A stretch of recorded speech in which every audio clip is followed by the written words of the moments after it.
Good morning, everyone. Today we'll be learning about electrons in atoms. This would be a new unit, Unit 9. And if you're looking for reference, this is Chapter 5 from your textbook. Uh, Previously, I asked you to watch a video on fireworks, and the guiding question for that video was what makes fireworks so colorful. And the video discussed about the concept that is behind the fireworks. And we will be looking at it into a little bit more in detail in this unit. And we'll also give a reason about why that is happening and how that is happening. Okay, we'll also be applying the same concept to these neon lights that we see on the screen. As you can see, we have different colors of neon lights, and in this unit, again, we'll be learning why and how do we see these different neon colors or lights. So again, the last two slides discussed about light being very colorful. So how is it that we are discussing about light when the unit is about electrons? So it seems that much of what we know about the atom has been learned through different experiments with light. And thus we need to know some fundamental concepts of light in order to understand the structure of the atom, specifically the placement of electrons around the nucleus. So let's discuss about light a little bit more in detail. So light has two components. It has an electric field and a magnetic field. So let's look at this animation here. Okay, as you can see, there are two different colored waves. The first one is the red color and the second one is the blue color, and they're perpendicular to each other like this. Okay, together the first one, the electric field, the second one is a magnetic field, and together they make the electromagnetic radiation. So what do we mean by electromagnetic radiation? Electromagnetic radiation is one of the many ways that energy travels through space. The heat from burning a fire, the light from the sun, the X rays used by your doctor, as well as the energy you used to cook food in a microwave. All are different forms of electromagnetic radiation. While these forms of energy might seem quite different from one another, they are related in that they all have wave like properties. So, the first thing that we will be looking at light is that there are two different natures of light. The first one is known as a wave nature, and the second one is a particle nature. So, light is a form of energy that can behave either as a wave or as a particle. And this image here helps us with that. We have a light source here and then a barrier here. And we know that this barrier is blocking the light source, representing light as a particle. Whereas in this image here, we have a light source and the barrier is over here. And we know that the light can bend a little bit like this, representing light as a wave.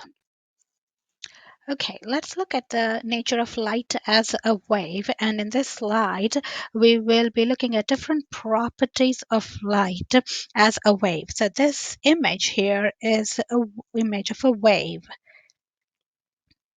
Okay, and the highest point of this wave is known as the crest. Okay, and the lowest point is known as a trough. So amplitude, this one here, is the height of the wave from this point to this point, which is from the zero to the crest. Okay, wavelength is the distance between the crests.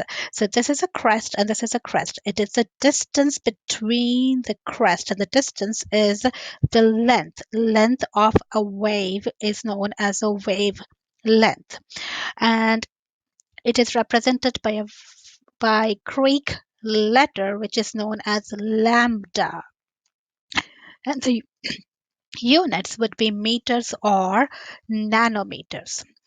The next thing is the frequency. Now, frequency is the number of wave cycles to pass a given point per unit of time. So if we start the wave from here, so follow my pointer, which is this, and we stop here. This here is one wave cycle. Okay, so again, frequency is the number of wave cycles that pass at a given point per unit of time and is again represented by a Greek letter, which is this, and is known as nu.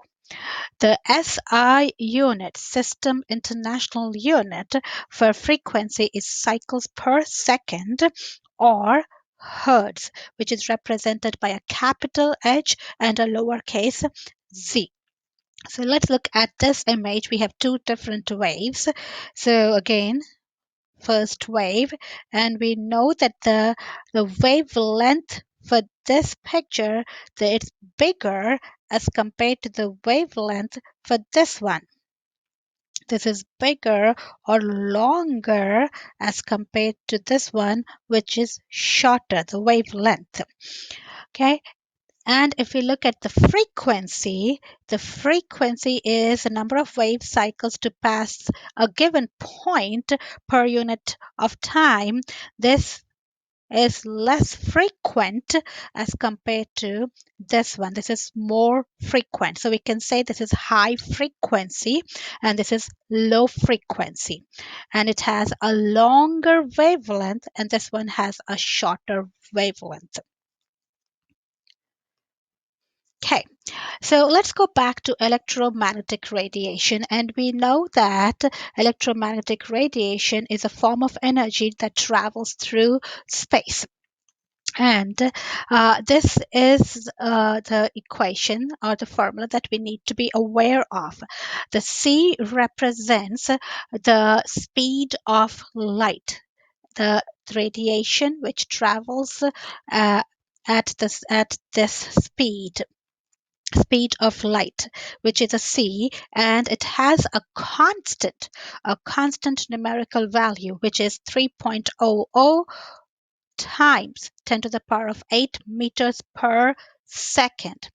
The speed of light is equal to wavelength, which is represented by lambda, times frequency, which is represented by nu.